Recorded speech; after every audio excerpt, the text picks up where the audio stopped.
AB CD இ. அச்சோ, இதை நான் எப்படி குடிக்கிறது? இவ்வளவுதானே? இப்ப பாரு, இப்ப எடுத்து குடி.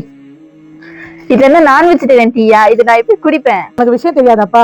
இப்போ நம்ம சயின்டிஸ்ட் ரிசர்ச் பண்ண இடத்துல உண்மையான மார்க்கம் இஸ்லாம் தான் சொல்லியிருக்காங்க. அது எப்படி? டீல ஈ விழுந்ததுக்கும் அதுக்கு என்ன சம்பந்தம்? என்னதான் சொல்ல போறிய? சரி, சொல்லு நம்ம கேட்போம். அது இல்லப்பா, நம்ம சயின்டிஸ்ட்லாம் 4 ஈக்களை வச்சு ஒரு ரிசர்ச் பண்ணிருக்காங்க. அந்த 4 ஈக்களோட வலது ரெக்க இடது ரெக்க ரெண்டையுமே தனித்தனியா எடுத்து 48 மணி நேரம் ஸ்டெர்லைஸ் பண்ணிருக்காங்க. 2 நாள் கழிச்சு அதை எடுத்து பாக்குறாங்க. எடுத்து பார்த்ததுமே அவங்க ரொம்ப ஷாக் ஆயிட்டாங்க.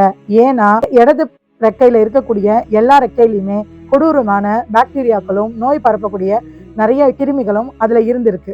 அதே மாதிரி வலது பக்கத்துல இருக்கக்கூடிய ரெக்கையில அந்த நோய்களுக்கான எல்லா மருந்தும் இருக்குன்னு கண்டுபிடிச்சிருக்காங்க.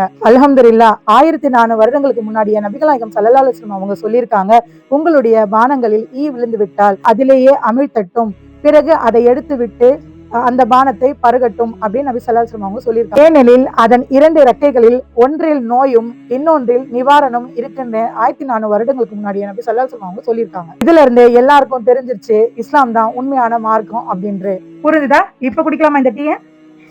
இந்த விஷயம் தெரிஞ்சதுக்கு அப்புறம் இப்ப இந்த டீயை குடிக்கலாமே, ஒரு தப்பும் இல்ல. எடுத்து குடி.